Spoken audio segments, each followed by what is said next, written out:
I mean, there's so many different methodologies and different ways to plan your day. But what I realised, I was running a business, but without reaping the rewards. I'm going to achieve this today. I say it out loud. Yeah. And then they can kind of keep you accountable. Coffee with a Female Founder is where we have honest conversations about everyday business with the women behind it. So I am very excited to talk to Rachelle Williams, who is a female founder of Fernell Projects and has worked across several different industries, including the consumer goods, pharma, oil and gas, where she is, and I'll try and get this right, a methodology agnostic agile coach. So before we start anything, you need to tell me what on earth that is. Oh, I love it. You think with these things you've kind of created something that goes, yes, everyone's going to know what that is, but no. No, not always. But Yeah. Go on, tell me what that is. Perfect. Yeah. So basically, what I mean by a methodology agnostic agile coach is I advise organizations on their agile ways of working. So how to create a backlog, prioritize the work that they're going to do, bring psychological safety into teams, kind of be self-organizing rather than a project manager dictating what the team's going to deliver. But the methodology agnostic kind of part comes from not being stuck to Scrum agile ways of working or Kanban agile ways of working or any of the other methodologies that exist with agile. It's about kind of using the methodologies as a toolbox, kind of when implementing kind of agile to the organizations and finding the agile that works for the organization's context.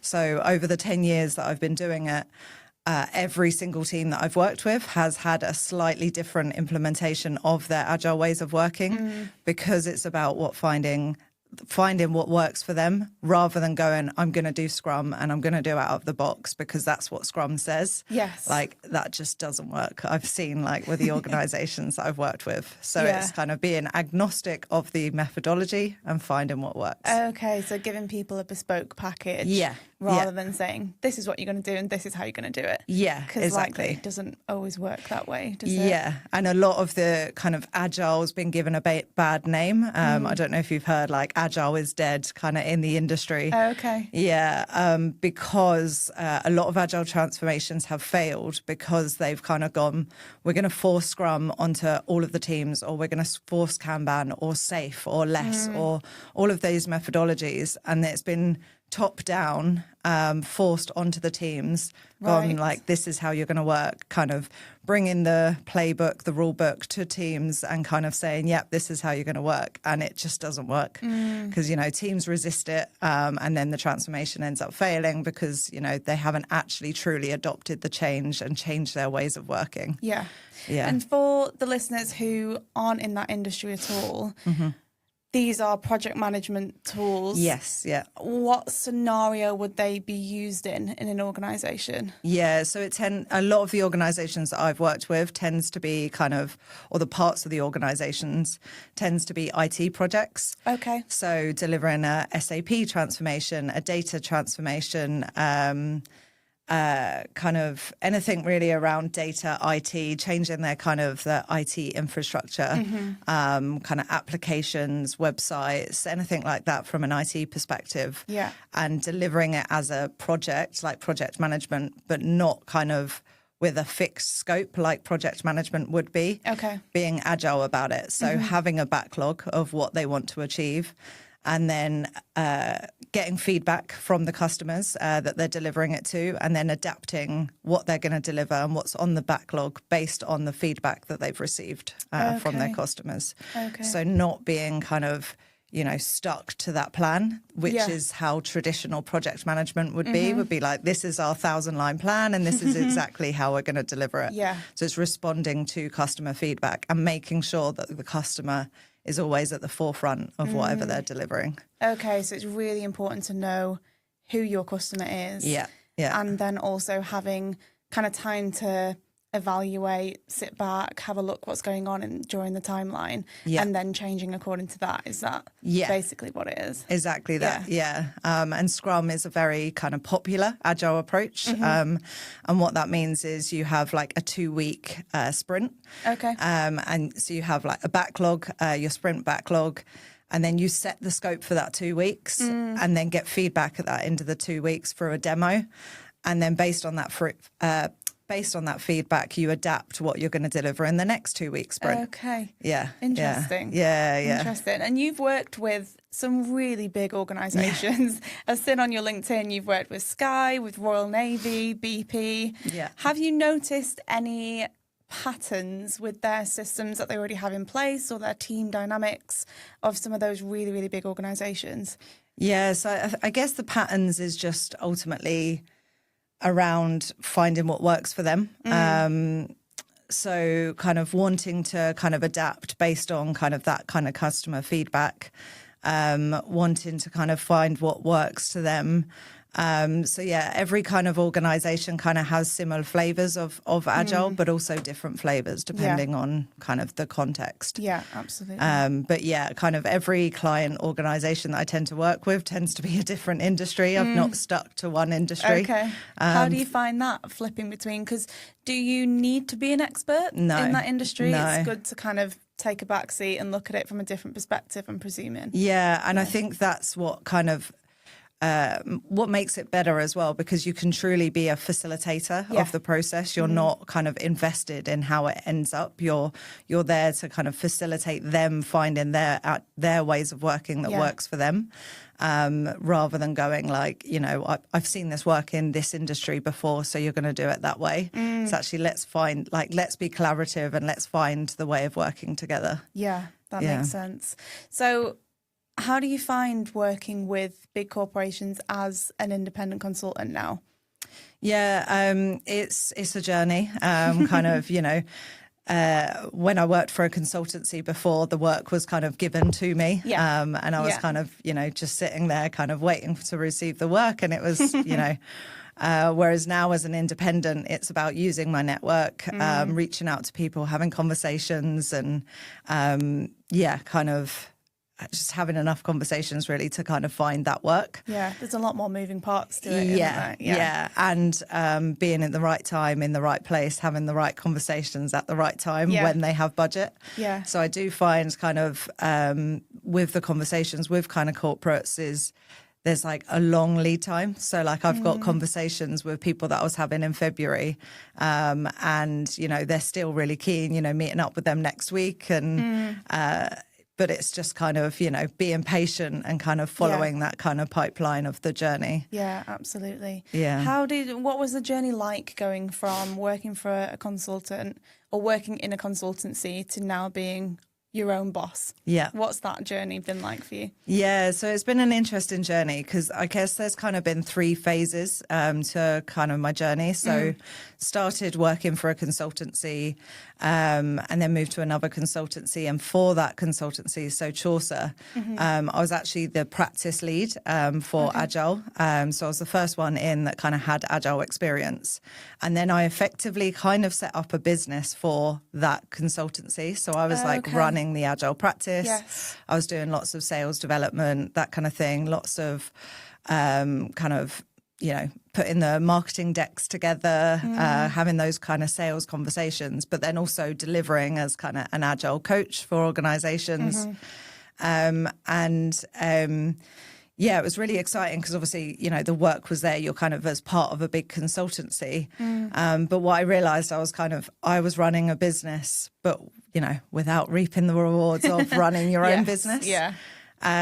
So yeah, just decided to take the leap of faith into going contracting at first.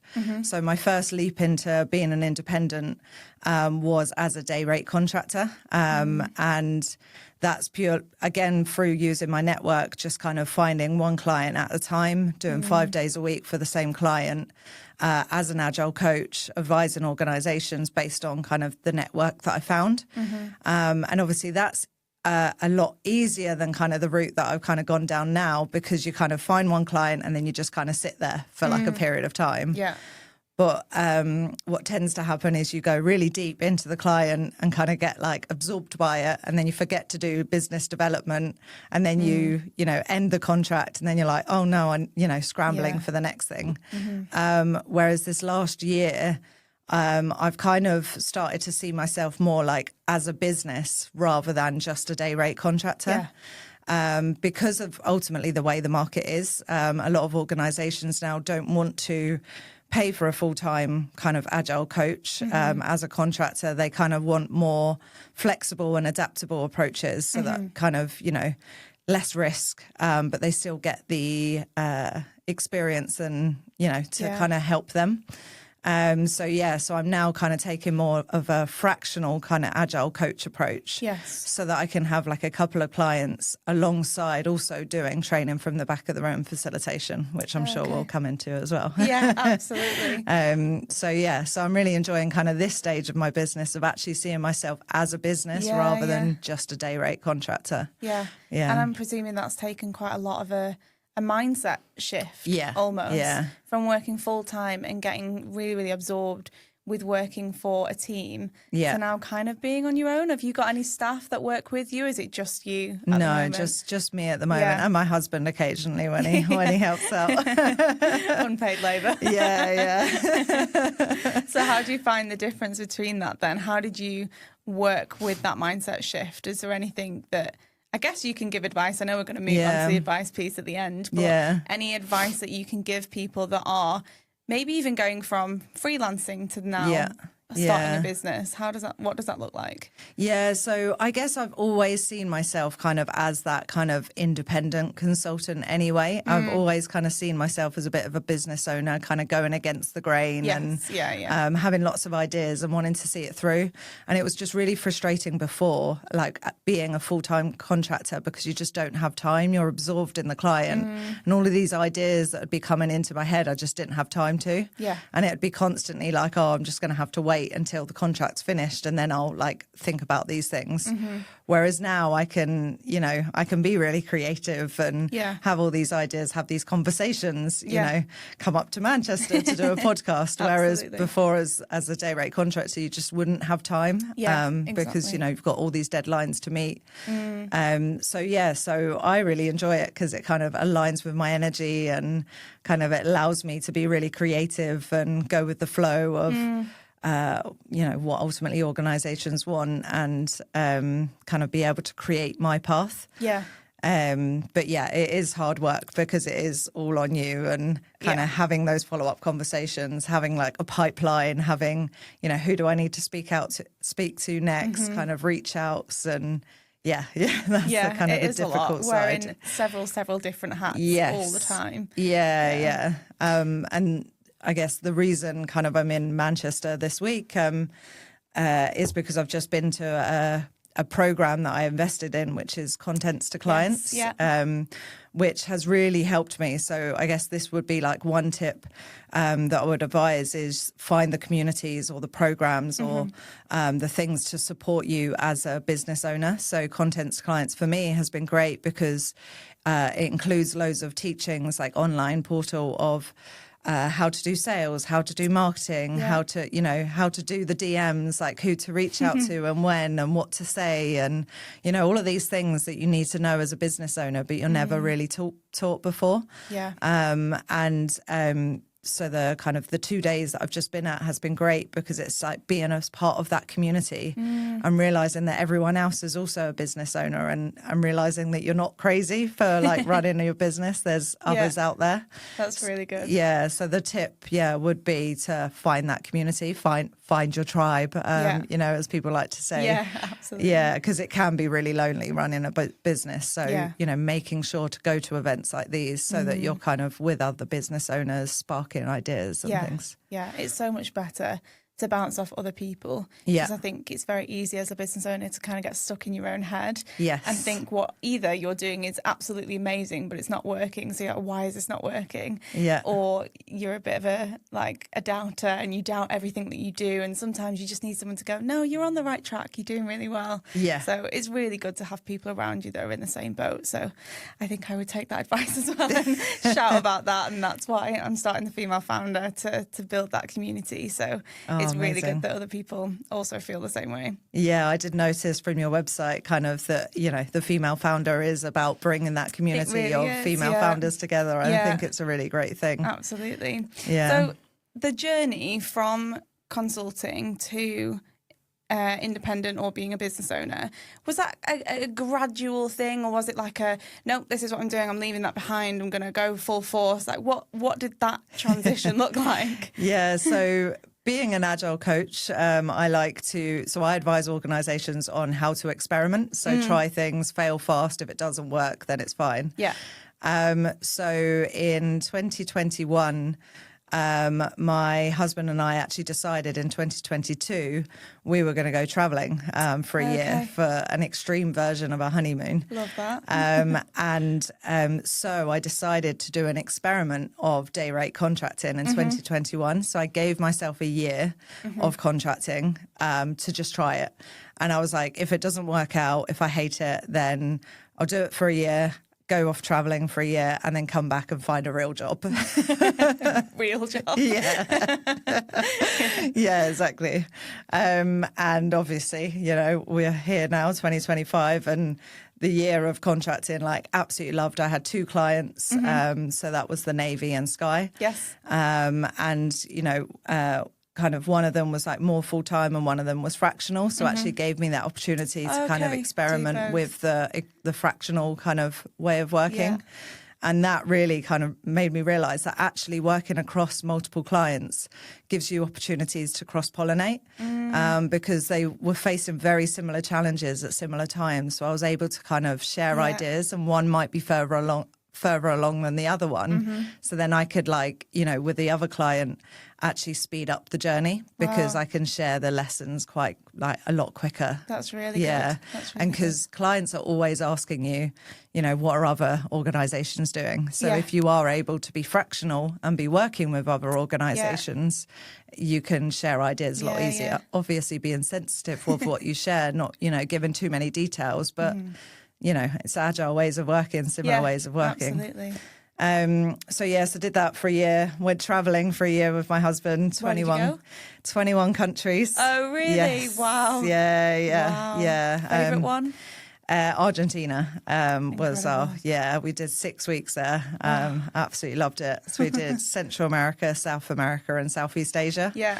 I just recommend travel to absolutely anyone. Like, it just experiencing the culture. We learnt the language, so we learnt Spanish over 9 months, and just took every opportunity to just practice it. Taxi drivers, just wherever we could.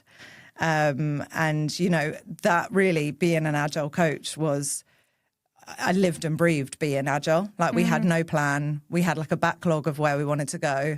And then we were just inspecting and adapting as we went through. So kind of learning from experiences and kind of going, we like that or we don't like that. Let's change our plan. And, you know, depending on who we met, we would adapt our plan and things like that as well. So it was really truly brought work into your personal life. That's really cool. I was, whilst we were traveling, blogging.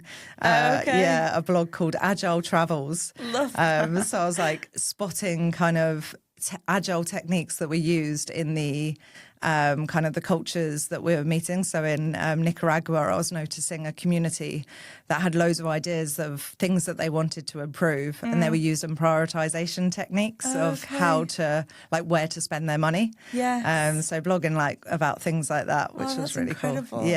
Learning from different cultures is you just can't beat it. It's just incredible. That's such a cool experience that you got to have. I'm so glad we did it. Absolutely. That's so cool. And then coming back sort of February last year, so I've been back a year and a half. That really is kind of, you know, came back, found like a day rate contract, But then it just, because I had so much creativity from traveling, loads and loads of ideas came to me. And we vowed to every January, take January off to go on a mini adventure. So went to Patagonia this year in the middle of a contract. And then I found that I would come back and kind of have so many more ideas and inspiration of like what I could bring the team and or workshops that I could facilitate. And so kind of truly do bring travel like into my work in terms of inspiring me and things. That's really cool, because everyone says that when you own a business, you're probably working way more than you would if you're working 9 to 5. Yeah. But there's no way that you could take every single January off. Yeah. If you're working 9 to 5. Oh God, no. So the flexibility that comes with it is just incredible. So that's really cool. I love that. I definitely want to adopt that. Yeah, I haven't take actually every January off. I haven't actually done like the maths in terms of how many days I've taken off this year, but I'm sure it's way more than the 25 that you would get as a employed person. And you don't have to get it approved by HR no. either. Yeah. That's good.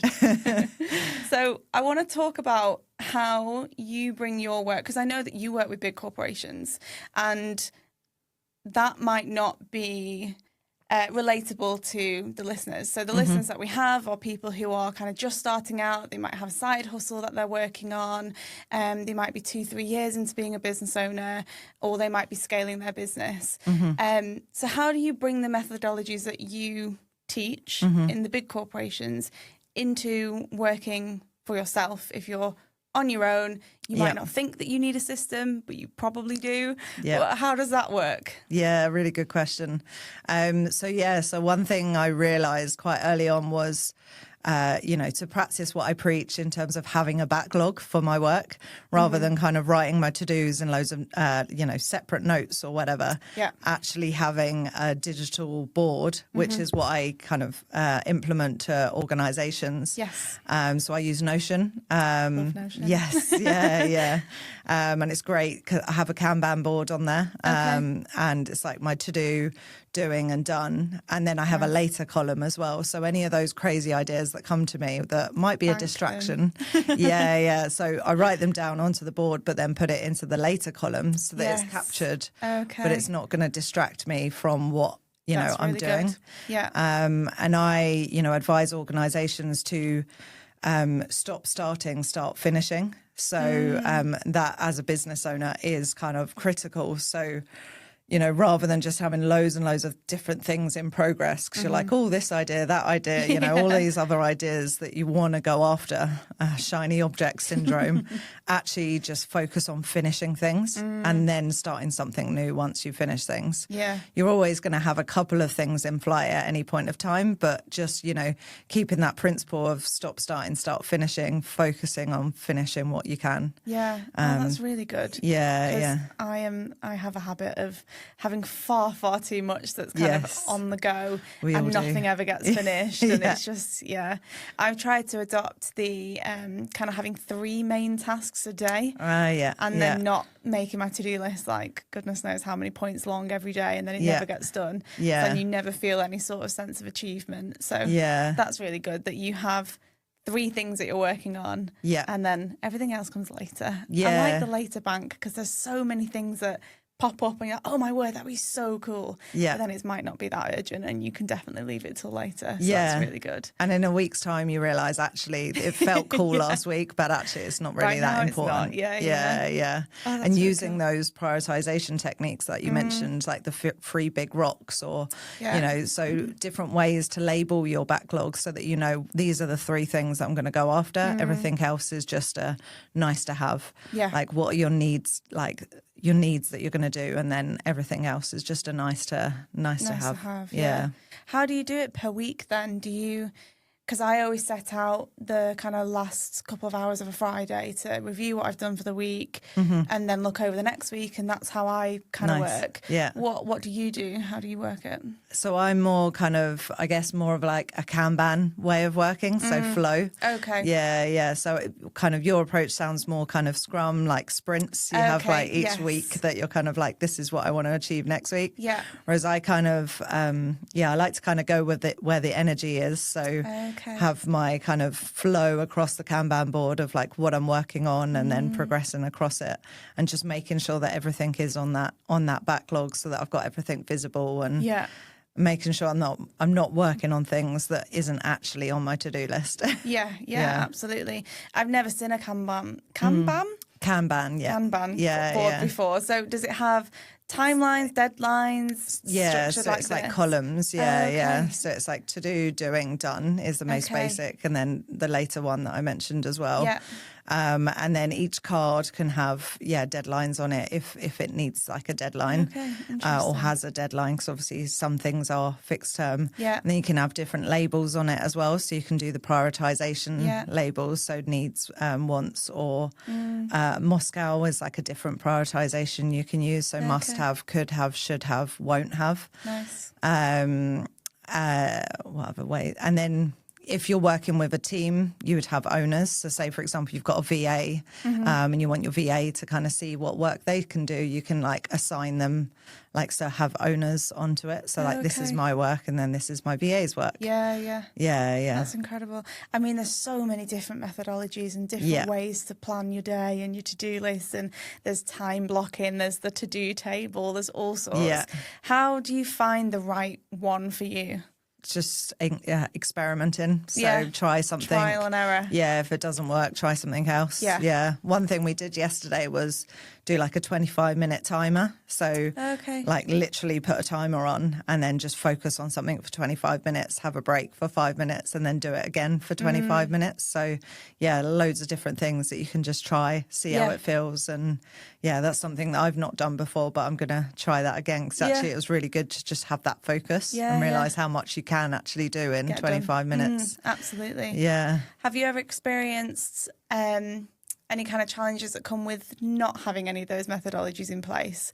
I know obviously you're in the line of work of methods, but have you ever just had a period of time where you feel a little bit lost with the to-do list and things? What does that look like for you? Yeah, so it can get overwhelming sometimes, kind of with being a business owner. There's so much that you have to do. So like reaching out to people, conversations, marketing, sales, all of that, like, good stuff. And it can just feel really overwhelming just seeing the amount of things. So, just kind of having different filters on your board to actually just filter it and go, these are like the important things, just ignore everything else. Yeah. Otherwise, it can feel quite overwhelming with the amount that's needed. Absolutely. So I know we spoke about it a little bit before, but I end every single podcast the same way. And that is with, what one piece of advice would you give to someone who is just starting out in business? So I think it is find your communities, find your tribes. It's been really useful for me to join Contents to Clients and The Halt, which is another kind of community which brings loads of business owners together. So last week through The Halt, I actually attended 2 different co-working days. And one in London, one in Exeter, just because it happened to be when I was in Devon seeing my family, which was great. Nice. And it was just so nice to kind of just be with others, not necessarily always talking the entire day, but just knowing that there's others around you working. So you're able to kind of get things done because you can see other people working around you. So, obviously the working world at the moment is very much working from home, but actually getting out there and like finding communities and having these opportunities to have that face-to-face time, I think is really important. Just to kind of have conversations, like real in-person conversations, rather than just being behind the screen and in the room. And I always find those co-working days are so much more valuable than any networking event. It's not transactional. You're just there to work together. And then if something comes about where you have opportunities to collaborate on anything, that's amazing, but that's not what you're there to do. You're there to kind of work on your own thing and meet people that are doing the same thing as you. And I really, really enjoy co-working days. They're really good. Yeah, and it's just nice to kind of say to someone, I'm going to achieve this today. I say it out loud. And then they can kind of keep you accountable for making sure that you actually done it halfway through the day. Like, oh, how's it going? And then you realise, oh, I said I was going to get it done, or actually get it done. Yeah, absolutely. Yeah. That's great. Have you got anything that you would like to plug at all? So we've spoken about kind of the agile side of my business. The other side of my business is training from the back of the room, facilitation, which is a training course to help trainers, facilitators, agile coaches, consultants, anyone that delivers training in some way or a learning kind of session, but in an engaging way. So moving from the sage on the stage, which is someone standing there like PowerPoint slides behind them talking at the group, to guide on the side. So actually guiding the learners to be more collaborative. And it's a 2-day training course where we teach kind of the four C's structure, which is an instructional design method, on kind of how you can design training, learning, workshops in an engaging way, and then provides all of the tools that come with that to keep sessions engaging. So that might be a pair share, a gallery walk, a quick draw or a quick write, all of these different tools to make sessions more engaging, to ensure that anything that you're delivering is actually going to stick. So I've got my next one end of November. So depending on when this comes out, it may or may not be around that time. Or the next public course then will be sometime next year, like early next year, I imagine. Or I deliver it privately to organisations as well. So anyone in your community can reach out if that sounds of interest. Fab. Thank you so much, and I'll put all the information in the show notes so everyone can reach you anyway. All of your LinkedIn and social media as well. Perfect. And thank you so much for being on here. It's been a really, really insightful conversation. Thank you. Perfect. Thanks for having me. Thank you. Coffee with a Female Founder is hosted by me, Amy Cole. If you're interested in finding out more about the Female Founder, sign up to the waitlist at www.thefemalefounder.co.uk. The podcast is recorded and produced by QPod Productions in Oldham, Greater Manchester. For more information, visit kupod.co.uk. If you enjoyed the podcast, please make sure you give us a like, share and follow. If you would like to feature as a guest, please email amy@thefemalefounder.co.uk.